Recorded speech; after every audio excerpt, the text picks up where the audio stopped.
주님의 은혜가 여러분들 가운데 넘치시기를 축원합니다. 오늘 제목을 여기 좀 들어갔죠. 치사한 놈은 바로 나입니다. 치사한 놈은. 여러분, 베드로는 어떤 사람입니까? 예수님이 선택한 12 제자 중에서도 수제자였던 사람이었죠. 같이 먹고 같이 함께하고 잠을 잤던 이 3년의 세월을 지낸 사람이 바로 이 베드로입니다. 괴로우나 즐거우나 아주 특별하게 함께하였던 그런 관계가 베드로와 예수님의 관계예요. 더구나 베드로는 다른 사람과 달리 뭐예요? 예수님의 수제자였다라고 얘기를 했습니다. 특별한 제자죠. 베드로는 물고기를 잡던 제법 부자였던 어부 중에 한 사람이었죠. 하지만 그는 예수라는 사람이 배에서 일을 하고 있는 베드로에게 너 나 따라와, 내가 사람 낳는 어부를 되게 해줄게 라는 그 말 한마디에 그냥 순종하고 아버지, 가족, 배 다 던져버리고 예수를 그냥 따랐던 사람이죠. 여러분, 배와 그물을 버리고 예수를 따른 이러한 베드로, 주님의 제자들은 역시 마찬가지였지만 주님께서 이 땅의 왕이 되시면 자기들은 영의정이 될 거야. 지금으로 말하면 총리가 될 거야. 아니면 좌의정이 될 거야. 높아지려는 생각 속에서 다툼도 가지면서 예수를 따랐던 사람들이 바로 예수님의 제자들이었죠. 뭐 한 자리 할 것 같으니까 베드로 역시 어떤 면에서 보면 예수를 따른 거예요. 자기들은 실질적으로는 예수가 죽었다가 부활할 거로는 생각을 하지 못했던 거죠. 예수님을 3년간 따르면서 가장 놀라운 일들을 누구보다도 많이 한 사람이 바로 이 베드로입니다. 제자들 중에서도. 여러분, 주님은 어느 정도였어요? 죽은 사람도 살렸습니다. 할렐루야. 태어날 때부터 병자인 사람도 한 방에 고쳐주셨어요. 죄인도 사랑하셨던 사람입니다. 여러분, 이런 일도 있었어요. 젊은 남자만 숫자를 세가지고 5,000명을 보리떡 5개와 물고기 2마리로 먹이고도 12광주리가 남게 하셨어요. 이스라엘에서는 그 당시 숫자를 세는 것은 젊은 남자 숫자만 셌지 여자와 어린아이는 세지를 않았어요. 그러면 2만 명은 좋게 모였다고 봐야죠. 여러분, 모두 다 배불리 먹고 2만 명가량이 남은 게 12광주리라는 거죠. 능력의 예수님만 따르면 다 해결이 되는구나. 심지어 먹을 것까지도. 이러한 생각에 어떻게 보면 예수를 따르는 것은 올인했던 그러한 베드로였죠. 이런 놀라운 일은 가장 가까이서 본 사람이 바로 누구다? 베드로라는 사실이에요. 3년 먹고 잠자고 이런 놀라운 것들을 보았고. 그런데 이러한 베드로가 오늘 본문의 말씀을 보니까 어때요? 아주 치사한 그런 놈으로 등장을 합니다. 예수께서 이 땅에 오신 목적은 우리의 죄를 사하려고 오신 줄로 믿습니다. 그러기에 주님은 사실 제자들에게 본인은 죽을 것이고 3일 만에 다시 부활할 거다라는 얘기를 누누이 얘기를 했습니다. 하지만 예수님이 초라하게 지금으로 말하면 재판을 받고 질질 끌려다니는 그러한 입장이 되자 제자들은 다 뿔뿔이 흩어지고 도망쳐버렸어요.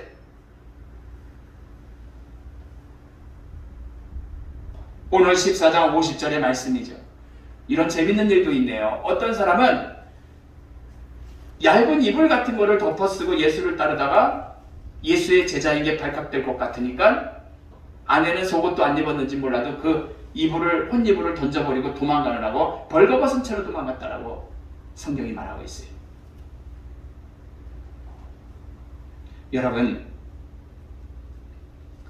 베드로는 예수님에 대한 결정이 어떻게 될지 궁금한 거예요.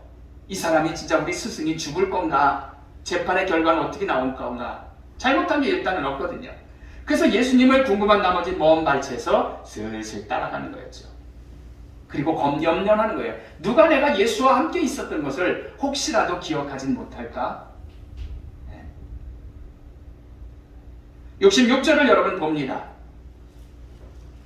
함께 있습니다. 시작. 베드로는 아랫뜰에 있더니 대제사장의 여종 하나가 와서 67절. 여종이 그를 보고 곁에 있는 자들에게 다시 이르되 이 사람은 뭐다? 그 도당이라. 저 예수와 한패예요 라고 여종이 얘기를 합니다. 그런데 68절을 봅니다. 베드로는 부인하며 말을 합니다. 시작. 나는 여종이 68절입니다. 베드로가 부인하여 이르되 나는 네가 말하는 것이 무엇인지 알지도 못하고 깨닫지도 못하겠노라며 앞들러 나갈세. 자기 최고 오랫동안 따라다녔는데 모른다고 지금 발뺌하는 거죠. 69절 봅니다.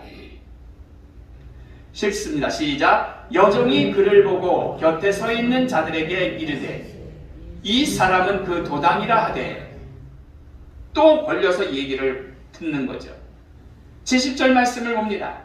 시작. 또 부인하더라. 조금 후에 곁에 서 있던 사람들이 다시 베드로에게 말하되 너도 갈릴리 사람이니 참으로 그 도당이니라. 여러분 71절 봅니다. 시작. 그러나 베드로가 저제하여 맹세하되 나는 너희가 말하는 이 사람을 알지 못하노라 하니 이제 저주까지 합니다. 72절 읽습니다. 시작. 제 울더라. 이에 베드로가 예수께서 자기에게 하신 말씀 곧 닭이 2번 울기 전에 네가 3번 나를 부인하자 하심이 기억되어 그 일을 생각하고 울었더라. 여러분, 저는 믿음이 그렇게 세지 못하다라고 제 스스로가 생각합니다. 목사지만 그렇다고 없는 건 아니에요. 오해하지 마세요. 최소한 그러나 내가 베드로만큼 예수님을 내 옆에서 매번 보고 죽은 사람도 살리고 병자도 고치고 도시락 한 개로 5,000명 이상을 먹이고 내 눈앞에서 그랬다면 나는 베드로 같지는 않을 거예요. 아마.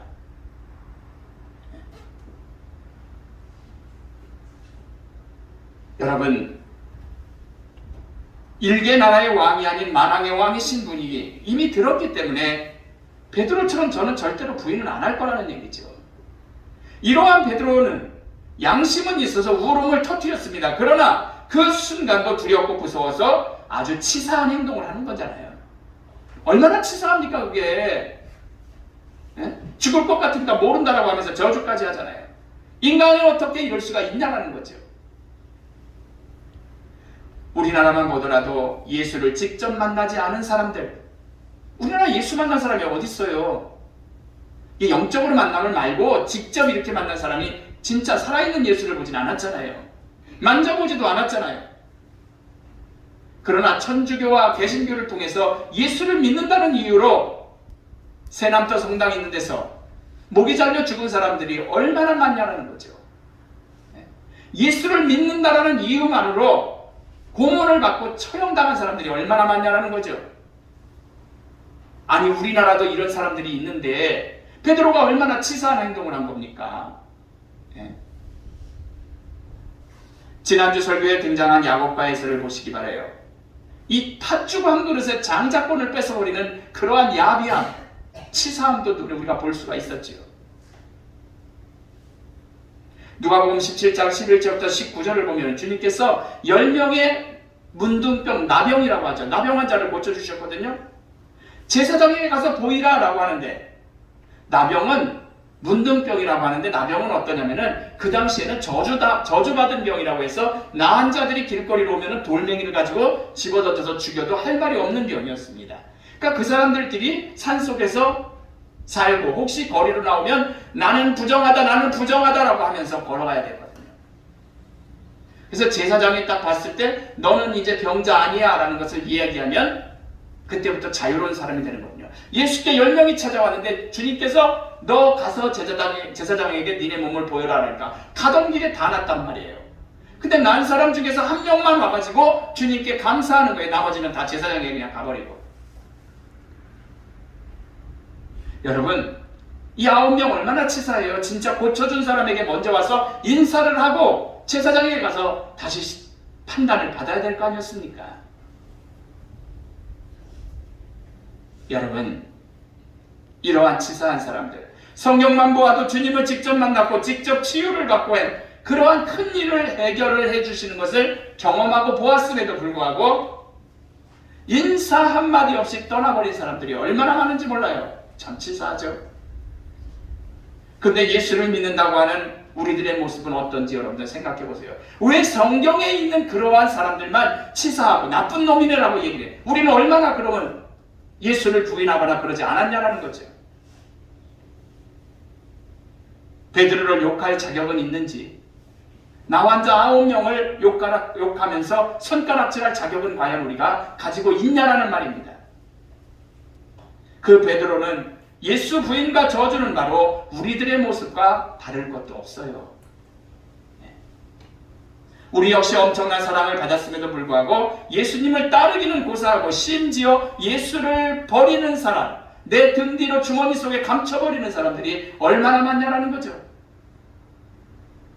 성경책 가지고 다니면은 누가 보면 창피해서 품 안에 갖다 집어넣는 사람들도 있잖아요. 여러분, 나는 어떤지 여러분들 스스로가 한번 생각해 보시기 바랍니다. 시뻘겋게 달구어진 인두를 가지고 얼굴을 찢으면서 과연 나의 생명이며 나의 구주이신 예수이기 때문에 부인하지 않을 자신이 있냐라는 거죠. 우리나라에 그런 사람들이 많이 있었잖아요. 고문은 고사하고 무슨 일을 행하고 추진함에 있어서 내 힘으로 되면 그냥 내가 잘해서 잘나서 나타내고 예수님의 은혜에 대해서는 말 한마디조차 꺼내지 않는 우리들의 모습이 이런 치사한 사람들 아니라는 거죠. 여러분, 베드로 욕할 자신이 있습니까? 자격이 됩니까? 여러분, 푸틴으로 인해서 여러분들 기도하고 계시지만 커다란 전쟁이 나서 세계가 지금 엉망입니다. 아주 물가가 오르고. 푸틴의 뜻대로 되지는 않았지만 공산국가 중 중심이 되는 러시아가 작은 나라를 침공하고 군인뿐만 아니라 민간인들도 엄청나게 학살을 하고 있습니다. 전쟁을 해도 민간인의 집이라든지 병원이라든지 교회, 학교 이런 곳은 서로의 합의에 의해서 폭격하는 게 아니거든요.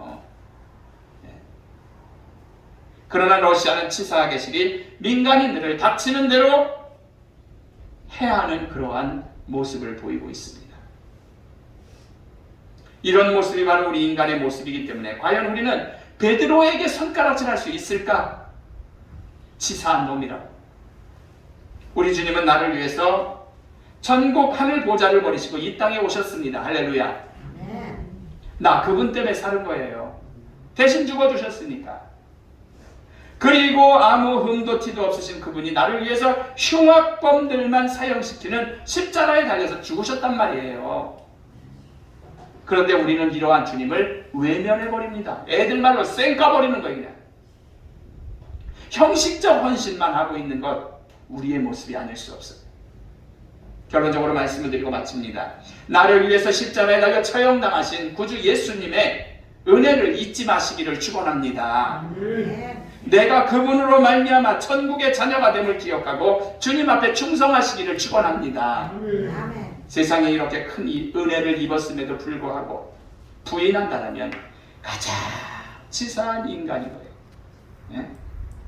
바라기는 이제 시작된 고난주간, 이 한 주간만이라도 정말 주님 앞에서 치사한 인간 되지 마시고 나를 위해 죽으신 주님의 십자가를 기억하시며 감사하며 한 주간 보내시기를 주의 이름으로 축원합니다. 기도하겠습니다. 사랑 많으신